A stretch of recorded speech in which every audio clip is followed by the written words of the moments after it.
자, 오늘 제목은요, 치유의 근본입니다. 이 말씀은 이제 지난주에 그 본부에서 이 치유 축제 메시지로 유목사님 주신 말씀이거든요. 그래서 이게 말씀이 너무 중요하기 때문에 한 번 더 이제 확인하면 좋겠습니다. 왜 그러냐면 치유 사역은 총체적 사역이거든요. 그래서 어린아이부터 노인이 이르기까지 영육까지 다 병들어 있기 때문에 우리는 이제 치유 사역자 전도, 치유 전도자로 하나님께서 우리를 불러주셨어요. 자, 드디어 이제 목사님께서 내일 오신다, 그죠? 수고하셨습니다. 저도 설 때만 너무나 죄송하고 조금만 참으세요. 내일이면 목사님 오시니까요. 자, 거기 예수님께서도 사역하실 때 병자 치유하시면서 병행해서 전도 사역을 하셨거든요. 그래서 금토 시대를 우리가 준비해서 우리 자신이 먼저 치유받고 치유 전도자로 일어서야 됩니다. 치유 전도자. 저 이게 언약을 딱 잡았거든요. 자, 여러분 지금은 어떤 시대입니까? 지금 어떤 시대예요? 네. 자, 지금 어떤 시대냐면 마음의 병 시대죠. 마음의 병. 그래서 거의 사람들이 이 마음의 병을 안고 삽니다. 그 마음의 병이 뭐냐? 상처거든요. 상처. 그리고 어떤 시대입니까? 정신병 시대, 중독 시대. 또 많은 사건, 사고, 저주, 재앙 속에서 우리가 살아가고 있습니다. 또 자살자도 많아지고 있지 않습니까? 이 자살자도 요즘은 이제 많이 우리 후대가 많이 자살하고 이런 시대에 우리가 살아가고 있습니다. 그러면 특별히 이제 가족 중에 또 자살자가 놓으면 얼마나 많은 상처가 되겠습니까만은 또 어릴 때 엄마가 자살했다 예를 들어서 그러면 평생에 이제 상처 속에 살아갈 수밖에 없다는 거죠. 저는 이제 이 자살에 대해서 생각하면서 한 분이 생각났거든요. 한 분이 이분은 이제 복음 안에 있는 큰 교회 전도사예요. 다락방 안에 계신 전도사입니다. 근데 이제 이분은 복음 받기 전에 많이 좀 시달렸던 분 같아요. 그래가지고 사역을 하시면서도 한 번씩 이제 시달리고 이러시니까 이분이 저는 알거든요. 그건 이제 성도들 몰래 기도원에 다녔다니까요. 기도원에 가가지고 이제 치유하는 기도원에 가가지고 이제 한번 한판 해야지 이제 약간 해소가 되고 그래가지고 그 약간 해소된 걸 유지하면서 또 사역을 하고 그게 또 떨어지면은 또 성도님들 몰래 또 기도원에 가가지고 또 한판 하고 또 그거 가지고 또 사역하고 이렇게 하다가 이제 어느 날 이제 아파트에서 뛰내렸죠. 근데 이제 이분이 이제 항상 이렇게 말씀하시는 거 제가 많이 들었거든요. 제가 또 잘 알고 우리 자기 이제 전호사님 자녀들은 다 보고만 있기 때문에 이제 끄떡없다 그런 얘기도 많이 하셨고요. 그러면서도 이제 무슨 집안 행사가 있으면 이렇게 또 뭐랍니까 기본으로 오는 게 술이에요. 술 박스 딱 사가지고 딱 가서 이제 가족 모임이나 야유회 가잖아요. 그러면 이제 서로 술 먹으라고 권하고 막 이런 거. 그것도 저 봤거든요. 왜요? 다 끝났다 하면서 술도 많이 마시고. 하여튼 이런 분이세요. 그런데 이제 이분이 이게 근원이 치유가 안 되노니까. 근원 치유는 복음 아니면 안 되잖아요. 근원이 치유 안 되노니까 이게 사역을 하시면서도 이게 쌓이고 이래가지고 이제 이분이 자살을 선택하셨거든요. 그래서 그 교회에서도 굉장히 충격받았고 저도 굉장히 많이 충격받았던 사건이었어요. 그런데 이제 자녀들은요. 엄마가 그런 일로 인해 가지고 다 보험교회 떠났어요. 떠났고요. 또 그중에 한 분은 안 걸리고요. 그렇게 됐다고요. 이걸 보면서 제가 많은 생각이 정말 많이 들었거든요. 진짜 우리는 뭐 직분 관계없이 우리 근원 취업 받아야 돼요. 하나님 앞에서 진짜 솔직하게 진실하게 근원 취업 받으셔야 되는 것이에요. 자, 세상에는 이런 사람들이 많은데 고치기 힘들다 그랬거든요. 그 이유를 알아야 된다. 그 이유가 뭡니까? 그 이유가 근본 원인이 뭡니까? 사단의 12가지 전략에 걸려 있기 때문에 그렇지 않습니까? 우리도 이 속에 있다가 그리스도로 말미암아 빠져나왔거든요. 그래서 우리는 법적으로 하나님 자녀입니다. 법적으로 하나님 자녀인데 실제 삶은 여기는 우리 주원계는 안 그렇는데 저 밖에는요 사단하고 친하다니까요. 하나님 자녀인데 사단하고 친하다니까요. 그러니까 이게 이제 힘들 수밖에 없는 것이에요. 그 제가 이제 그 영적 문제는 모녀 집에 가잖아요. 가서 예배 드릴 때 항상 이 얘기 하거든요.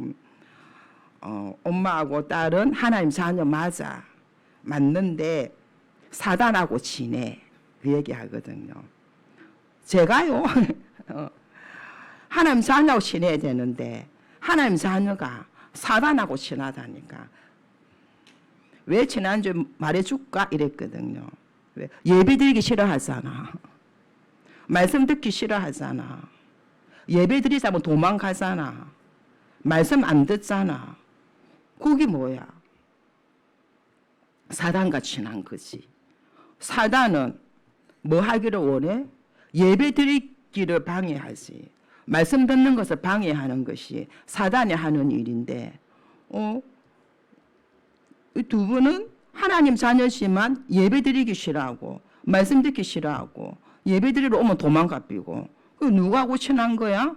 하나님하고 친해? 마귀하고 친해? 그러니까 그게 기어 들어갈 목소리가 마귀하고 친하네요 이러더라고요. 그러니까 마귀가 자꾸 놀자고 놀러 오는 거잖아. 그 얘기 해줬거든요. 그 이제 사단한테 한 대 두드려 맞지. 하나님 자녀니까 한 대 정신 차려 한 두드려 맞지.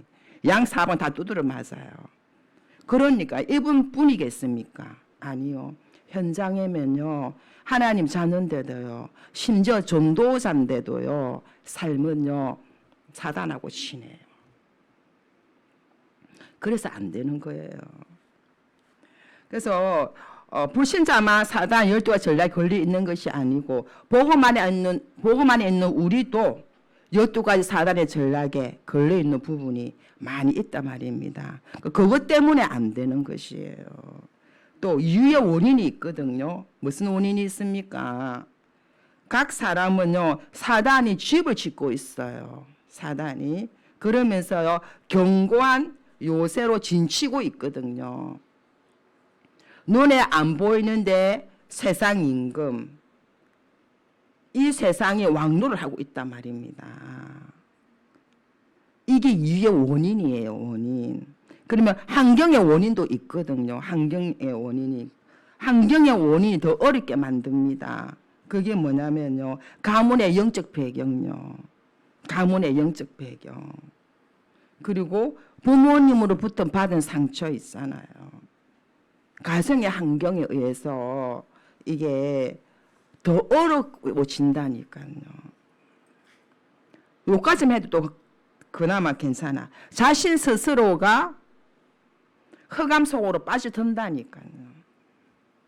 그 목사님 표현에 하면 뭐 쉽게 화도 내고 거짓말도 잘하고 낙심하고 불신앙하고 포기하고 이렇게 자신 스스로도 흑암 속에 들어간다니까요. 그래서 그게 다 뭐가 된다? 영적 문제가 되는 것이에요. 그래서 우리는 여기서 뭘 해야 됩니까? 근본 치유를 받아야 되는 것입니다. 근본 치유가 근원 치유거든요. 근원 치유.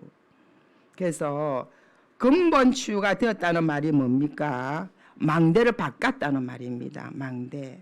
그래서 우리는 사단의 망대에서 하나님의 망대로 바꾸시는 것이에요. 그걸 보고 근원 치유를 받았다는 것입니다. 그래서 성삼위 하나님이 나의 망대가 되셔야 돼요. 성삼위 하나님이 나의 마음과 생각을 지키는 망대가 되셔야 돼요. 보좌의 축복이 나의 망대가 되셔야 돼요. 그렇게 되기 위해서 우리가 뭘 해야 됩니까? 집중 아니면 안 되게 되어 있습니다. 일주일에 한 번, 두 번 예배 드려갖고는 절대로 망대가 안 바꿔지는 것입니다. 그래서 40일 집중을 통해서 우리가 망대를 바꾸셔야 되는 것이에요. 오직 그리스도로 망대 바꾸셔야 돼요. 그러면요, 윤리성 재창조의 역사가 일어날 수밖에 없겠습니다. 그러면서 우리한테 뭘 바꿔야 됩니까? 영적 DNA를 바꿔야 된다. 우리는 무슨 존재이기 때문에? 영적 존재이기 때문에 영적 DNA를 바꿔야 되거든요. 그 바꾸는 방법이 삼집중이에요. 삼집중. 삼집중을 가지고 영적 DNA를 바꿀 수 있어요. 육신적인 DNA는 잘 안 바뀌어요. 그 영적인 DNA는 바뀐다니까요.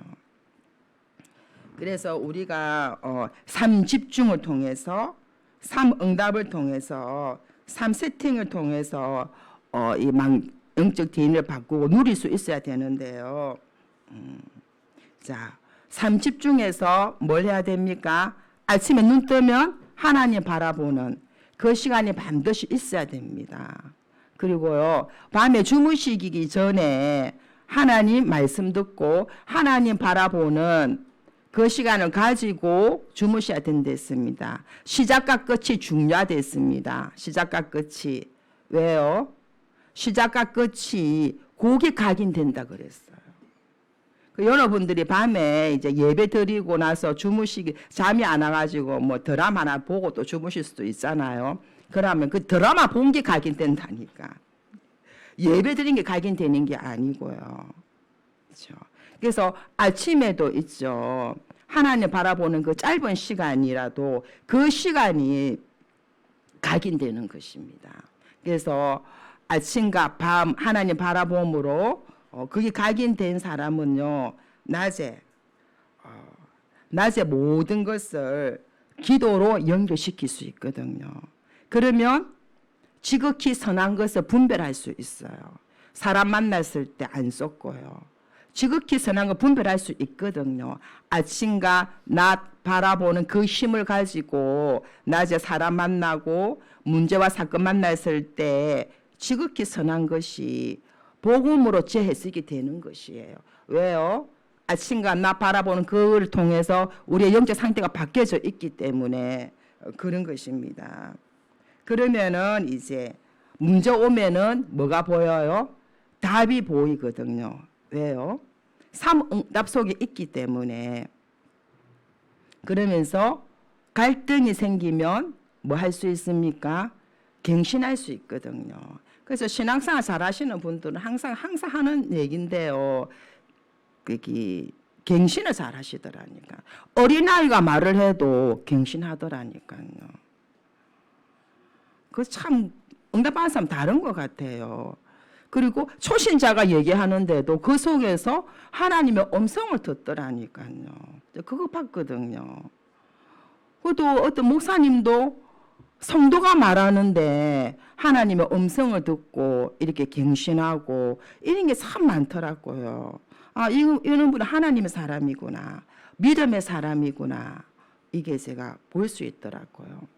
그 최고 갱신은 말씀 듣고 갱신하는 게 굉장히 좋은 것이에요. 그러면서 이제 위기가 왔을 때는요, 기회를 만드는 것을 이렇게 잘 하더라고요, 이게. 제일 중요한 게 뭐냐면, 삼집중이 되면은 삼응답이 누려집니다. 그렇게 돼버리면은 내 속에 뭐가 만들어져요? 플랫폼이 만들어져요. 복음의 내용을 가진 자가 되거든요. 플랫폼이 만들어지면 뭐가 오는지 아십니까? 응답이 계속 올 수밖에 없어요. 그러면서 전도문이 자꾸 열려요. 사람들이 자꾸 와요, 나한테로. 뭐가 있기 때문에? 플랫폼을 가지고 있기 때문에. 복음의 플랫폼을 가지고 있기 때문에 이거는 그렇게 될 수밖에 없는 것이에요. 그러면요, 이게 뭐가 됩니까? 가문과 직장과 지역을 살리는 팔순망대가 되면서 전 세계 그리스도의 빛을 전달하는 영적 안테나가 세워지는다는 것입니다. 그래서 제일 중요한 것은 삶 집중, 삶 리듬이 24입니다. 24. 이게 되어지면 삶 응답 누리게 되고요. 삶 세팅이 올 수밖에 없다는 이 사실. 이것을 언제까지 하면 된다? 답이 될 때까지. 나한테 답이 올 때까지 계속 하면 된다는 것입니다. 자, 그러면요, 이제 각인 치유를 해야 되거든요. 각인 치유. 자, 각인 치유는 뭘로 할 수 있습니까? 뭘로 집중합니까? 각인 치유는요. 각인 치유는요. 기도로 집중할 수 있습니다. 집중. 보좌, 하나님의 나라, 하나님의 일, 이것을로 기도로 집중하는 것입니다. 자, 기도로 집중하면은 뭐가 옵니까? 근본적인 힘을 얻기 때문에 다른 것은 문제가 되지 않습니다. 나한테 근본적인 힘이 있으면 어떤 것도 나한테 문제가 안 되거든요. 그런데 이제 근본적인 힘이 없으면 모든 것이 문제가 된다니까요. 그러니까 육신적인 이게 면역이 강한 사람은 뭐 옆에 누가 뭐 감기 환자, 뭐 코로나 뭐 이런 있어도 별로 그 영향을 안 받더라고요. 그런데 면역력이 약하면은요, 지금 뭐 감기 환자가 저기 있어도 걸리더라고요, 이게. 그런 것처럼 이게 우리가 이제 영적인 근본적인 힘을 가지고 있으면 어떤 문제가 와도 나한테 문제가 안 된다는 것입니다. 그래서 우리는 이제 근원적인 치유, 근원 치유를 받는 것이 진짜 치유인 것이죠. 자, 사도행전 2장 17절 18절에 보면요. 너희 자녀들은 예언할 것이요, 늙은이들은 꿈을 꿀 것이요, 젊은이들은 환상을 볼 것이다. 이게 무슨 말입니까? 내 속에 상처보다 더 큰 희망을 보면은 각인이 바뀐다 그랬어요. 그래서 각인은 있죠. 충격 받아야 바뀌는 것 같습니다. 충격 받으면 각인 바뀌거든요. 어디에 충격 받아야 돼요? 네? 말씀의 능력에 충격 받으셔야 돼요. 기도 응답에 충격 받으시기 바랍니다. 전도의 역사에 충격 받으시기 바랍니다. 충격 받을 때 우리의 각인이 치유가 바뀐다. 그래서 제일 큰 능력은 말씀의 능력이 로만이 우리의 각인이 바뀐다는 것입니다. 자, 그래서 우리 자녀들에게는 여러분들이 가장 큰 선물 주고 싶잖아요. 우리 자녀들한테 가장 좋은 거 주고 싶은 게 부모 마음 아닙니까? 그러면 우리 자녀들 가장 큰 선물이 뭔지 압니까? 우리 자녀들에게 돈을 많이 주고 뭐 잘해주고 그것보다는요, 근본적인 힘을 길러줘야 돼요. 그리고 세상을 바꿀 수 있는 힘, 이걸 길러주는 것이 자녀들한테 가장 큰 선물이죠. 선물. 그래서 우리는 매일 기도로 뭘 해야 됩니까? 삶 집중, 삶 응답, 삶 세팅을 누리고 1시간마다 5분씩 기도해라 했어요. 1시간마다 5분씩 호흡 기도 하시든지 5분씩 운동하라고 했습니다. 말씀이 선포되었으니까 실천해 보시기 바랍니다. 그래서 이 시간이 무슨 시간이다? 하나님이 함께하는 시간이고 치유되는 시간이고 보살 캠프가 일어나는 시간이다. 이렇게 말씀하셨어요. 자, 그러면요.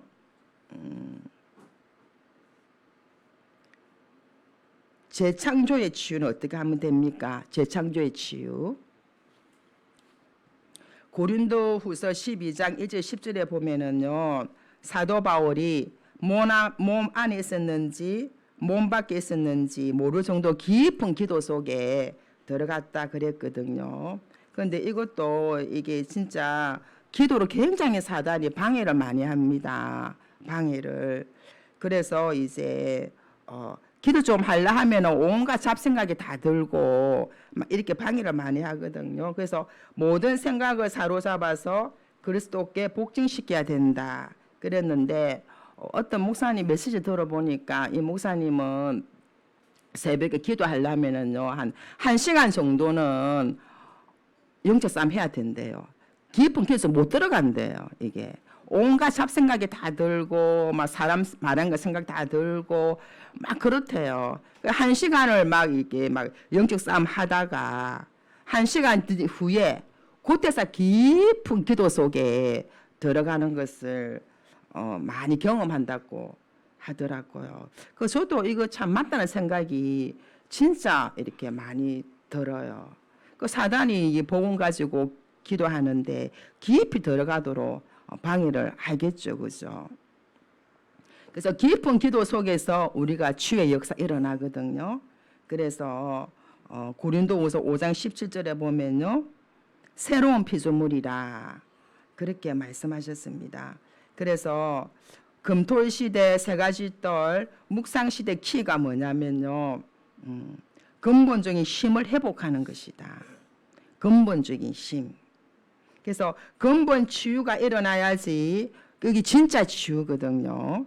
그런데 이제 근본 치유가 일어나지 않는 것은 진짜 치유가 아닌 것입니다. 그 뭐 쉽게 예를 들어서 몸에 암이 들었다 아닙니까? 그러면 막 아프다고 계속 마취 주사만 맞으면 안 되잖아요. 아프더라도 개복을 해서 암덩어리를 건져내야지 이게 근본 치유가 일어나는 거지. 계속 뭐 이렇게 아프다고 해서 마취 주사 진통제 맞아갖고는 치유가 안 되는 것처럼 진짜 근본 치유가 일어나야지 진짜 치유가 된다는 것입니다. 근본 치유는 뭘로 해결될 수 있어요? 오직 그리스도로, 오직 하나님 나라, 오직 성령으로 이것으로 우리의 근본 치유가 일어나는 것입니다. 그러면서 이제 목사님께서 5가지 치유에 대해서 방향을 주셨거든요. 거기 이제 첫 번째로 우울증. 자, 여러분들 주변에도 우울증 이렇게 많이 있고 또 우울증 분을 놓고 또 사역도 하시잖아요. 그죠? 목사님이 참 재미있는 표현을 하셨대요. 우울증은 자기를 가소평가하는 거다. 이렇게 말씀하셨대요. 그래서 우울증 환자는요, 우울증 있는 분들에게는 많은 사람들이 그러지 않습니까? 막 가서 막 사람들 막 위로하고 이렇게 하지만 이를 갖고는 영원히 못 고친다 했거든요. 그래서 우울증은 하나님의 위로만이 치유받을 수 있다. 그래서 하나님의 위로가 뭡니까? 하나님의 말씀으로 답을 줘야지 우울증 치유가 되는 거지.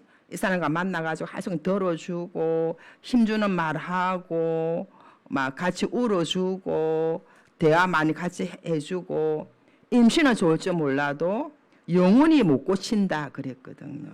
그래서 우리는 이런 분 만났을 때 정확한 말씀으로 답을 주는 사역이 너무 중요하다는 것입니다. 우리는 이제 안타까워서 막 들어주고 거기에 대해서 막 이렇게 대화도 많이 가지고 이래 하지만 그걸로는 되지 않는다는 사실. 조울증에 대해서는 이제 만났을 때 어떻게 치유를 해야 되느냐. 또 조울증은 또 목사님이 가대평가라고도 얘기하시대요. 그래서 조울증은 막 업된 거잖아요. 이거는 이제 자기를 너무 또 자랑을 많이 자기 자랑에 굉장히 극치를 달린다 그러네요. 예. 그래서 남은 다 틀렸고 내만 맞아. 남은 다 틀렸고 이게 이제 조울증이다. 그래서 이런 사람 만났을 때에는 어떻게 답을 줘야 되느냐. 당신을 향한 하나님이 준비하신 것이 있다. 이렇게 답을 줘야 된다는 것입니다. 자, 그러면요, 강박증은요.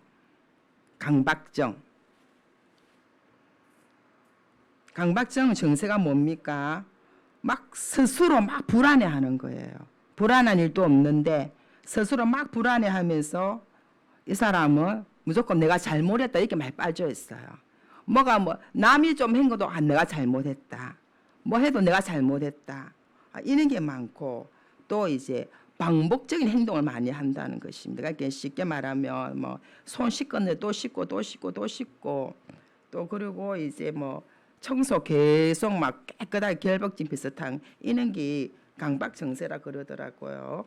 이런 분 만났을 때 어떻게 방향을 줘야 되느냐. 성령이 너희 안에 계신다. 그래서 불안할 이유가 없다. 하나님 너와 함께 하셔서 너를 인도하시고 너를 책임져 주신다. 세상 끝날까지 너와 함께 하신다. 여기에 이제 답을 계속 줘야 된다는 거죠. 자, 그럼 조현병은요. 조현병은 피해 망상이거든요. 그래서 이거는 뭘 말합니까? 어떻게 답을 줘야 되냐면 지금의 모습은 나의 모습이 아니고 하나님 만드신 나를 찾아야 된다. 하나님 만나신 나를 어디서 찾습니까?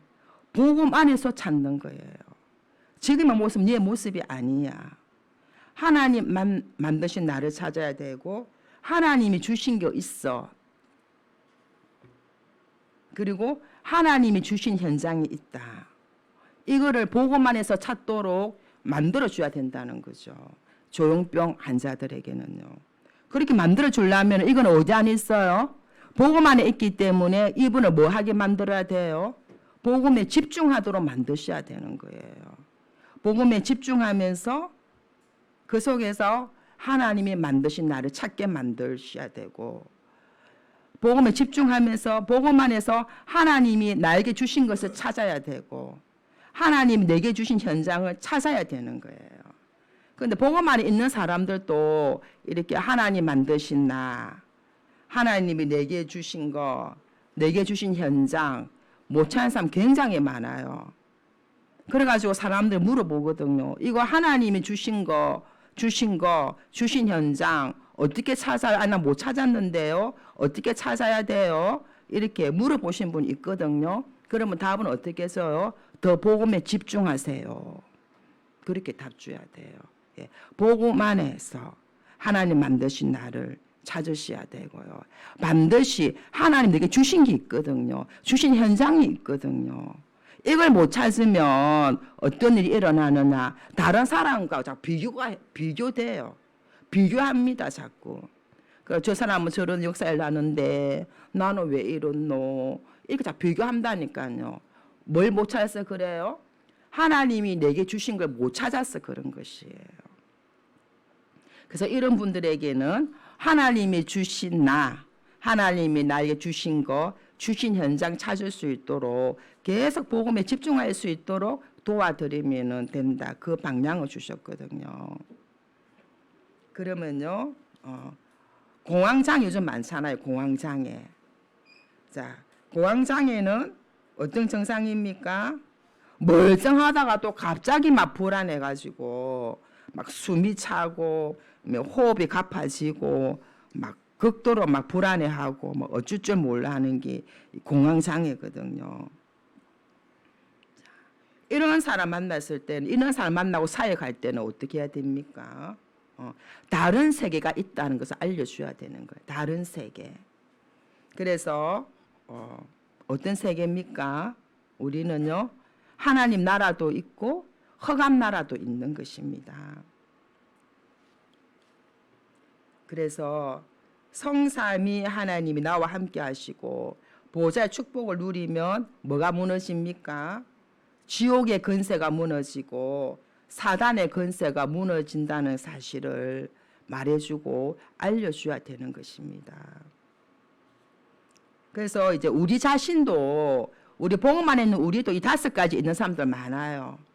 5가지 있는 사람도 많은데 여기 5가지에서 하나님이 주신 방향 속에 들어가시면 되고 이 속에서 이제 사역하시는 분들은 이거 딱 5가지 다 구분하셔가지고 이쪽으로 방향을 틀어주고 인도 받으시면 이렇게 치유의 역사가 일어날 것이다. 이렇게 말씀하셨습니다. 그래서 사도 바울은 뭘 고백했습니까? 내가 연약할 때 강하게 역사하시기 때문에 사도 바울은 연약함을 자랑한다 그랬거든요. 앞전에도 말씀드린 것처럼 나 연약함 때문에 또 하나님을 바라볼 수 있다면 그것이 하나님의 능력이 되는 것입니다. 그래서 여러분 말씀을 대언할 때 어떤 역사 일어나는 줄 아십니까? 말씀을 대언할 때 에스겔 37장에 보면 마른 뼈다귀가 큰 군대가 된 역사 일어났다 그랬거든요. 그래서 우리가 막 다락방 사역하러 가지 않습니까? 사역하러 가면요 우리 자신이 먼저 살아납니다. 말씀을 대언하기 때문에 말씀을 선포하기 때문에 그렇거든요. 그래서 우리 자신이 먼저 살아나고 이렇게 힘을 얻는다는 것입니다. 말씀 대언할 때. 그래서 우리를 살리는 것은 어떤 것도 없어요. 우리를 살리는 것은 뭐에 밖에 없다? 말씀의 능력. 말씀의 능력만이 우리를 살리는 것입니다. 그렇다면요. 이 말씀의 능력을 믿는 믿음이 치유의 근본이 되는 것이다. 이 말씀이에요. 하나님의 말씀은요. 살아있기 때문에 그런 것입니다. 그래서 하나님께서 우리를 이 시대에 뭘로 불렀습니까? 치유 전도자로 불러주셨습니다. 그렇다면 치유 전도자는 뭘 가지고 있어야 됩니까? 하나님은 우리를 치유 전도자로 불러주셨거든요. 뭘 가지고 있어야 됩니까? 치유 전도자는요. 근본적인 힘을 갖고 있으면서 이 힘을 바꿔줄 수 있어야 되는 것입니다. 그러면서 각인된 것을 바꿔주는 힘이 있어야 돼요. 각인된 것을. 그리고 재창조시키는 힘을 가진 자를 보고 치유 전도자라고 하는 것입니다. 그래서 여러분들이 이 시대의 치유 사역에 치유 전도자로 하나님 우리를 불러주셨거든요. 그래서 우리 자신이 먼저 근원적인 힘을 가지시고요. 각인 치유 받으시고요. 재창조 치유 받으셔서 이 시대에 병든 시대를 살리는 치유 전도자로 쓰임 받기를 축복드립니다. 예, 우리 이제 언약 잡고 한번 기도하겠는데